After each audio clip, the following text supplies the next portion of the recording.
Hey, what's up guys? Welcome back to B is for Build. In today's episode, our quarter panel parts are still not here. I don't know what's going on. They were supposed to be here yesterday. So, in lieu of that, in lieu of the lack of panels that we have, I got some other parts that I feel like fiddling around with. And so we're gonna attack the quarter panel a little bit. I got some stuff I gotta fix with the blow-off valves. We got some stuff we can do with the seats. Basically, just gonna have fun. We're gonna have fun in a productive manner and goof off and keep it light. We're gonna keep it light.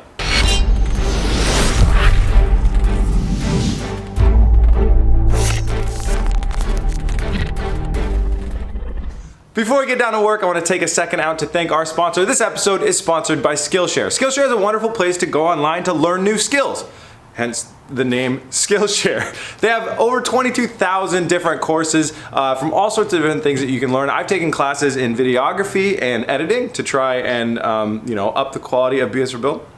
Is it working? Did it work? I've also checked out their courses on coding and user experience design and software development in general because that's what I used to do, and I found that their courses were very good quality. They were right in line with what I thought I would be teaching people if I was in the same shoes, and they just help teach the pertinent information so people can learn those trades and be able to accomplish the tasks that they want. I've been pretty vocal about the fact that I don't think that the traditional college model these days is really worth it, especially if you're kind of on the fence of what you want to do in life. I think the investment is much more expensive than what you're getting back out of it.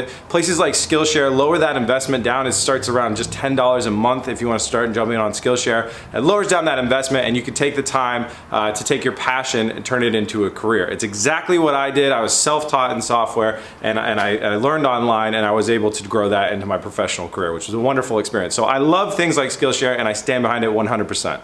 Like I said, Skillshare starts at just around 10 bucks a month. It's a perfect last minute Christmas gift if you want to give somebody in your life a little nudge. Tell them it's time to stop playing Fortnite and learn how to make Fortnite. Ooh, that's catchy. Skillshare, you guys can use that if you want to later. Anyways, link is in the description, guys. Go check it out. Also, to the first 500 people that click the link in the description, you will get 2 months of Skillshare for free. Guys, smash the link. Go check it out. Thanks to Skillshare for sponsoring this episode. Now let's jump into the car. All right, now that I'm in here, I realize I need to be outside of the car. Quarter panel review. So I thought it would be a great idea to get a couple of parts to rebuild this quarter panel. It kind of helped me along, like scaffolding to fill in the void that is the back here. Anyway, so I flipped through some stuff on Nissan's website, and I was like, I'll order that and that, and really, I didn't do great. I ordered one piece. This was like 250 bucks, and it is just a replacement for a piece that is, for the most part, not really damaged at all. The little bottom part of that piece, yeah, that we could flatten out, and the rest of it is worthless. So there's no way that I'm gonna do all the work, which is like pulling off that panel and then running this whole frame rail. I'm not gonna do all that just to fix that little piece that doesn't really do anything. So that was a waste of money. Sometimes those things happen when you're learning. And this piece is a magical little piece that's really important. It goes down here in the bottom. It's gonna connect somewhere like right about there. But we got a lot of removing to do. So what I'm gonna do is I'm gonna jump into this and start cutting some of the bad metal away. The most important thing is though, is without our outer skin as a guide, we don't want to remove too much metal. We definitely don't wanna be adding any metal on right now. So we're kind of in a tough spot, but there is some good work that we can do, which is mainly removing mangled metal through here that we know we're gonna rebuild. We can reshape this. We can come in here and it's basically all pushed in right now. We need to push it out. So we're gonna do some trunk extrusion. Let's get started.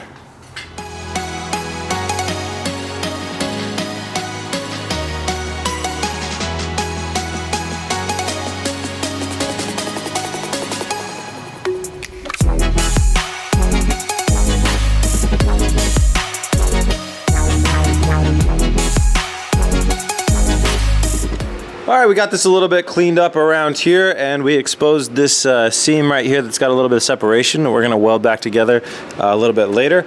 Now, I wanted to jump into here. You guys saw that I took the rest of the old quarter panel off. that piece right here, took that off of here. I wanted to come in here and start pulling this out and working on this, but without our replacement quarter panel to kind of guide us, to show us where we're trying to get to and what we're doing, anything we do now is just going to be kind of a half measure, so kind of a waste of time. We'll just do that more thoroughly later once we have our outer skin back. So it's time to move on into the trunk section. I'm just going to grab the sledgehammer, start pushing this kind of stuff out, cutting off the crap, and we'll see how far we can get with getting this all out.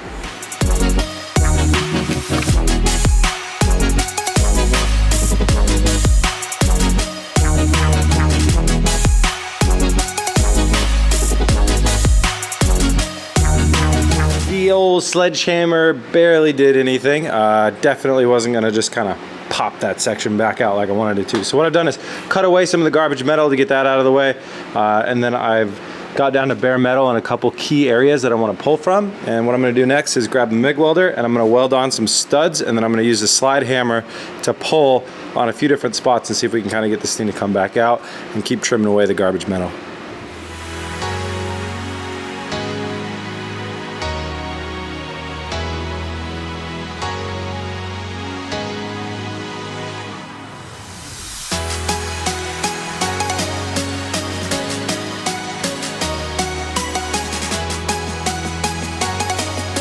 That made some changes. That definitely changed some stuff up. We got a lot of that bad metal out of here. It's a lot more flexible now. Recreating this area, this is the most like kind of smushed in area. You can see on that side, that bulge right there, that has all been compressed down into this like one little weird space. But what I want to do is get this whole seam down to where it goes. That way this will kind of come down more flat and kind of fill itself out. And then we'll get this to meet up down here with this seam to start coming out. And then we could get rid of some of this bad metal over here as well. So I'm probably gonna start hammering now from the inside of the trunk, and I might just jump in here and use my feet as well. Whatever tools you got.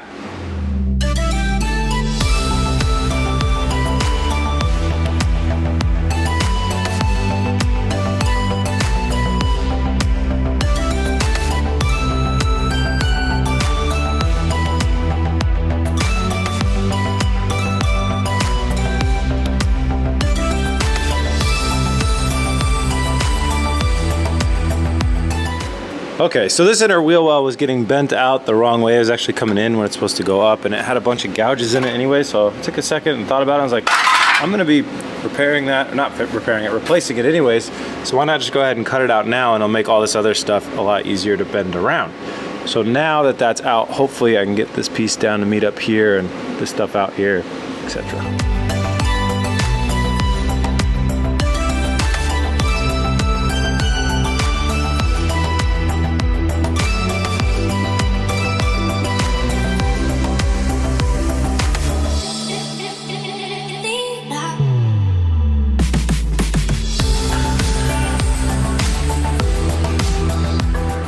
The more work I do on this thing, there's less of it left, and I still don't feel like it looks any better, but good stuff is happening, I promise. So we got this thing, we're getting this thing in shape, so it's you know, in the end it should look more like this over here.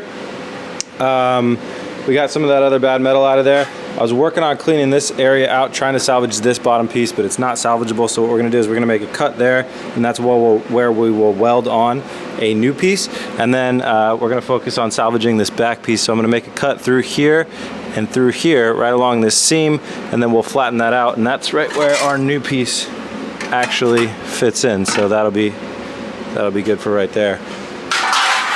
So yeah, a little bit more cutting away the bad metal.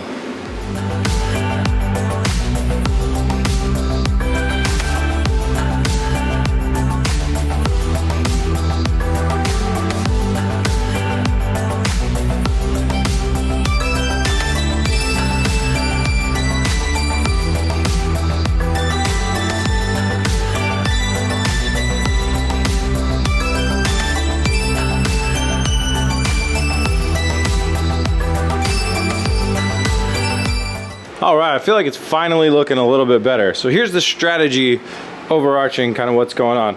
I straightened this whole thing back up. I can really now see exactly how this thing fits in here and where that's gonna connect. The bottom of the quarter panel will connect to the outside of this.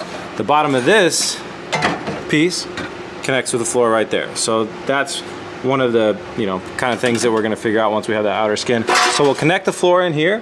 One piece will connect the rest of the inner tub and get that taken care of. Then one piece with the right width to match up with our quarter panel is gonna run from here straight out to our quarter panel, around, all the way around here. That's gonna be like our inner wheel well, so nothing sprays up inside the quarter panel. And then we'll use this piece as a guide, take our other piece that we just bought, we'll trim it up so there's a little bit extra, and we'll weld it on, connecting that piece to our overarching piece, and then those will both connect into the outer skin of the quarter panel. So we just took off a lot of bad metal and got a really good game plan for how we're gonna fix it. I feel pretty good about this. That was really tough pieces of metal to get off. We're learning things. If I had to go do this again, it would probably only take about a half an hour, but I spent 4 hours doing this. Next thing I want to jump into, the blow-off valves. Why? Because we're having fun today, and they're on backwards. Yeah, I thought, you know what, blow-off should go up. It'll be cool. It'll make more sound and stuff like that. But if any crud flies from underneath here or whatever and gets trapped in here, although when they open up, they should definitely be shooting air out. I don't want any water or dirt or dust or anything pooling up in here and potentially getting into any air system. So they're on backwards. Those things need to be pointing down. So I want to flip them around, and then I want to hear what they sound like.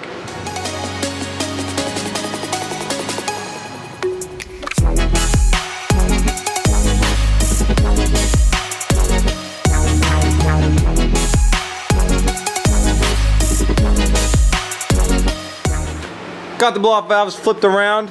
I put the bumper on just because it's fun to look at. We're doing fun stuff today.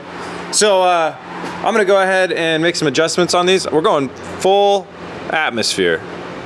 I'm not sure which way that is, but we'll get it. I'll figure it out. I gotta read the owner's manual. Gonna go full atmosphere. That will make the car run a little bit rich, which could cause backfiring, which is awesome. So we're good to go on that. I left the door open with the battery attached all night, so I'm not sure if the battery's gonna be dead or not, but we'll give it a shot. Let's turn it up and see how these things sound.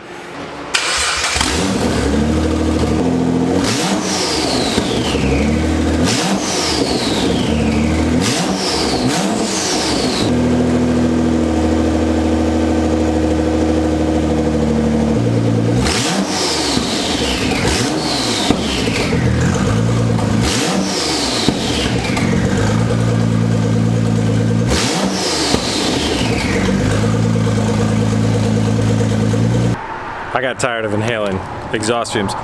Turns out you cannot hear the blow-off valve sound when you have no downpipes and no exhaust whatsoever. All you hear is turbo spool. It sounds fantastic. I did notice though that when we went full venting that we were getting a little bit of a bog down after a little bit of a rev. That's because it's letting off air that the car thinks is already going through the system. So then it runs rich, too much fuel, causes a little backfire, and the unfortunate kind of like sluggishness. I don't think that would really happen in gear, but I don't know. Probably just give you an awesome backfire. The sound is fantastic. Just didn't come from the blow-off valves. I think I got my clickbait title for the day.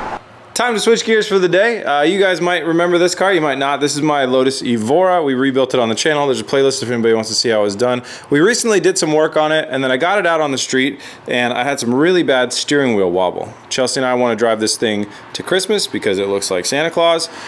So I believe that steering wheel wobble was caused by an alignment, but we're not 100% sure. So I'm going to jack this baby up. Well, first I'm going to test the alignment, see if it's straight. Then we're going to jack it up and do a little bit of inspection and check it out and fix it.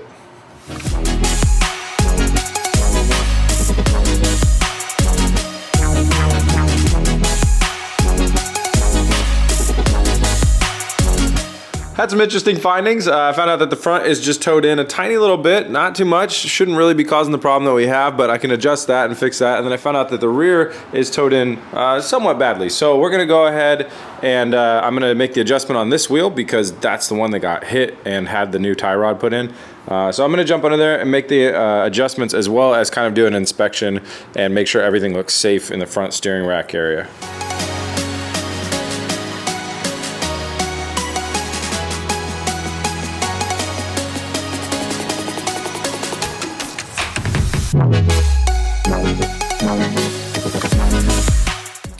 Got the alignment set up. It's 100% perfectly straight, so that's great. There's not much else that I need to do other than test drive it, but before I do that, we gotta fix the scoop areas. So we had some double-sided 3M tape on here, and we used to have these scoops on here, and I drove too fast and one of them blew off, so then I just removed the other one. I'm gonna clean this gunk off, and then we're ready for our test drive.